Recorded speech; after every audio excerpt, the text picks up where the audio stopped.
Eyo, what's up? Welcome back dito sa ating channel dito sa Mobs TV.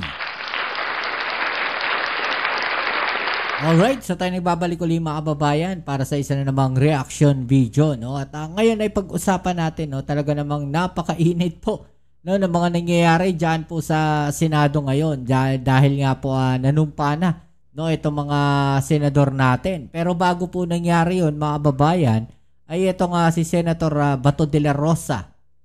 No, talaga namang halos magkagulo po, no, diyan sa Senado dahil hinaharang talaga nila, no, yung impeachment, no, ni VP Sara Duterte mga kababayan.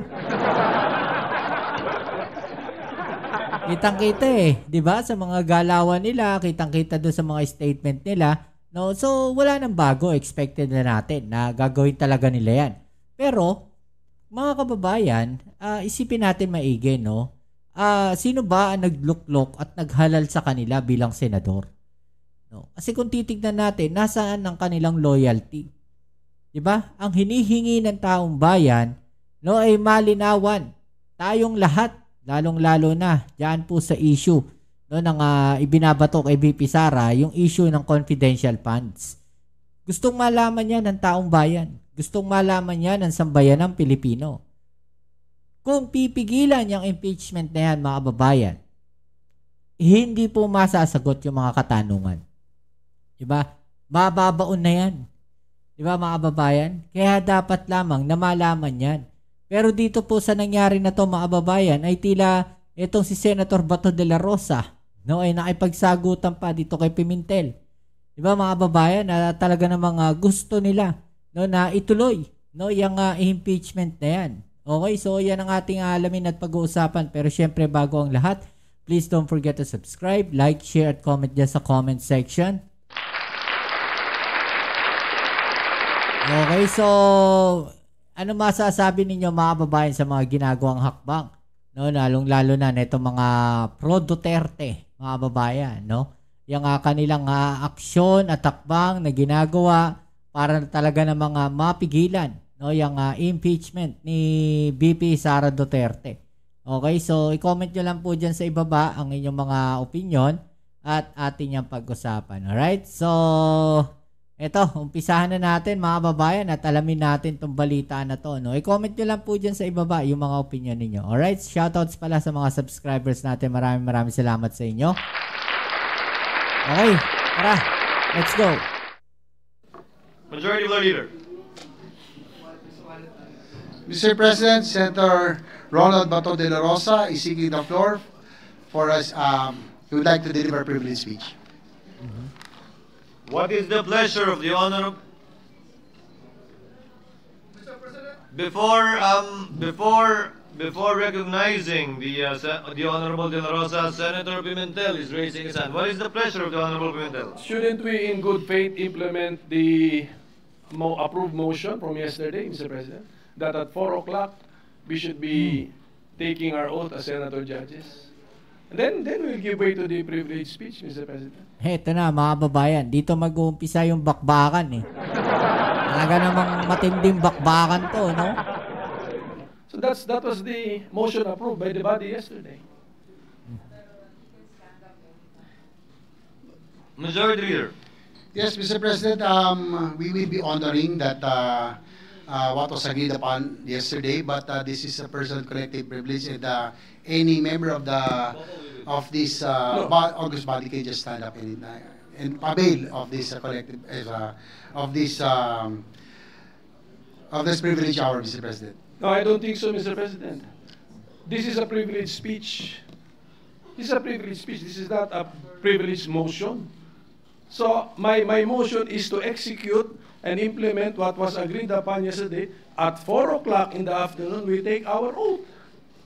Senator, I make a record the time. It's 4:31 p.m. Mr. President. Senator De La Rosa.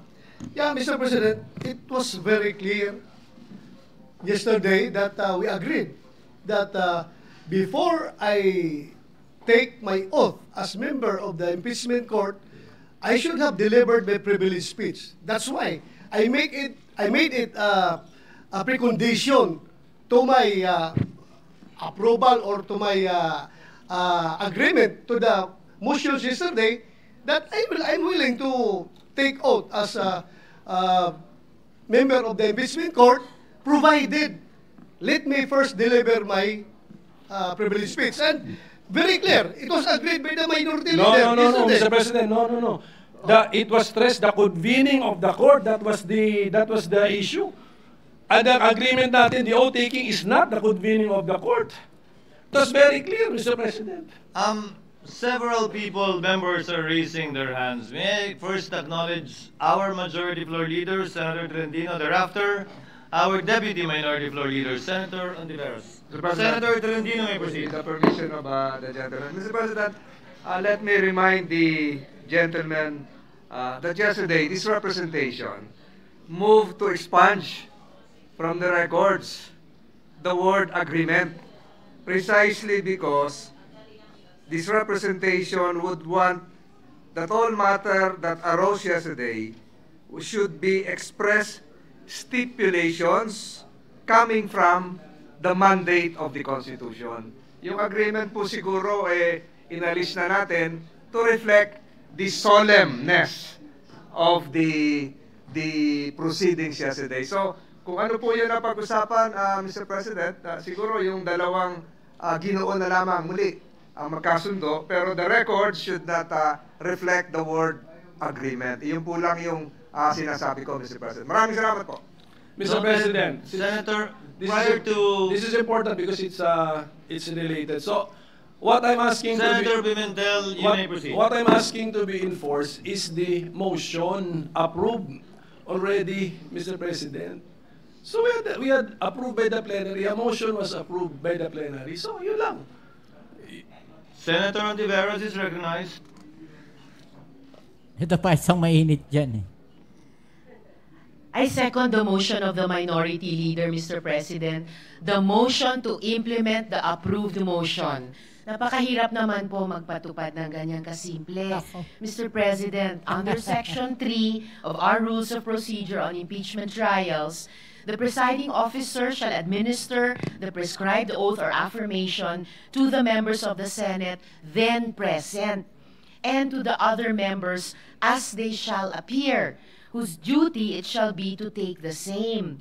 So yung pagka wala po o yung hindi pa po pagkasumpa ng ibang mga senador, hindi naman po hadlang sa mga present ngayon at manunumpa ngayon para magsimulang tuparin yung tungkulin namin bilang miyembro ng impeachment court. Kung nais po ng good gentleman from Davao mag-deliver ng privilege speech ngayon, maari naman pong ituloy na po yung pagpapatupad ng agreed motion kahapon, manumpa kaming lahat na iba sa inyo bilang presiding officer, and then pakinggan po natin ang privilege speech ng good gentleman from Davao, at pagkatapos kung nais niya, ay pwedeng manumpa na ayon dito sa ating rules of impeachment, Mr. President. So sinusugundahan ko po yung motion ng minority leader na gawin na po natin yung approved motion kahapon. Salamat po, Mr. President. Chair would like to make some remarks before acknowledging Senator De La Rosa.